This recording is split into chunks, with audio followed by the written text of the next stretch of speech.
Dans cette vidéo, je vais t'expliquer comment tracer une perpendiculaire à une droite donnée passant par un point donné. L'exemple que j'ai choisi de te présenter ici est le suivant. On a une droite AB et on souhaite tracer la perpendiculaire à cette droite qui passe par ce point. Donc, cette droite perpendiculaire, elle devrait ressembler à ceci. Je pense que tu es d'accord avec moi. Comment faire? On va d'abord cliquer sur l'icône perpendiculaire qui se trouve ici. Dans le menu qui s'ouvre, on sélectionne perpendiculaire. On va venir ensuite cliquer n'importe où sur la droite AB. Alors, il est très important sous le GeoGebra de toujours s'assurer que le pointeur de ta souris s'est transformé en une petite main avant de venir cliquer sur le bouton gauche. Par exemple, ici, si je veux venir sur la droite AB, tant que mon pointeur ne s'est pas transformé en une main, je ne peux pas cliquer. Donc moi, ce que je veux, c'est cliquer n'importe où sur la droite. Et par exemple, je me rapproche. Ah, là, j'ai une main au lieu d'une flèche. Tu vois, là, j'ai une flèche, là, j'ai une main. Je suis sur la droite AB, je clique.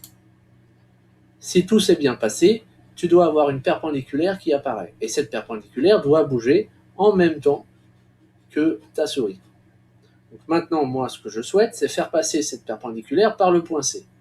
Et bien, de la même manière, je ne peux pas me contenter de cliquer ici comme ceci, parce que tu vois que le pointeur de ta souris est toujours en forme de flèche.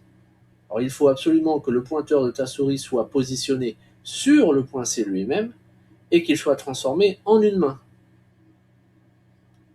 Donc, j'emmène le pointeur de ma souris sur le point C et quand il est transformé en une main, je clique une fois sur le bouton gauche et je le relâche. La perpendiculaire a été tracée. Alors, comment savoir si elle a été bien tracée? Pour savoir si un dessin a été bien exécuté sous GeoGebra, on va faire bouger les points. Pour faire bouger les points, c'est simple, on vient cliquer sur l'icône ici en forme de flèche blanche. Dans le menu qui s'ouvre, on clique sur déplacer. Alors je vais essayer de faire bouger le point A. Pour faire bouger le point A, j'emmène le pointeur de ma souris sur le point A. Quand il se transforme en une main blanche, je clique sur le bouton gauche et attention, tu laisses appuyer sur le bouton gauche. Et tout en laissant appuyer sur le bouton gauche, tu déplaces ta souris. Et tu vois que tu viens emmener le point A avec toi. Donc on voit ici que le point A se déplace. Et donc à sa suite, il fait bouger la droite AB. On voit que le dessin était bien réalisé parce que la perpendiculaire à la droite AB passe toujours par le point C. Elle ne se détache jamais du point C. Donc le dessin était bien réalisé. Maintenant, je te montre une façon de faire qui est mauvaise. Donc, l'élève, qu'est-ce qu'il fait? Bon, il clique sur l'icône perpendiculaire, ça c'est bon. Il sélectionne perpendiculaire, c'est encore bon. Il sélectionne n'importe quel point sur la droite AB, ça c'est bien. Il obtient alors sa perpendiculaire, c'est très bien. Et là, qu'est-ce qu'il va faire? Eh bien, il ne va pas attendre d'avoir la main blanche de sa souris. Il va tout de suite cliquer. Donc il regarde et il se dit, oh, bah là, ça passe bien par C. Mais tu vois que le pointeur de la souris, c'est encore une flèche, et c'est pas une main. L'élève va cliquer. Voilà. Et donc quand il clique, on a vraiment l'impression que cette perpendiculaire, pardon, elle passe bien par le point C. On en a l'impression.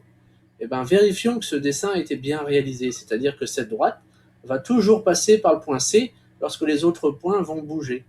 Donc je fais bouger les autres points. Donc déplacer, je prends le point A et je bouge. Et là, tu vois que la perpendiculaire, eh bien, elle s'est détachée du point C. Donc le dessin a été mal réalisé parce que moi, je voulais absolument que cette perpendiculaire passe par le point C.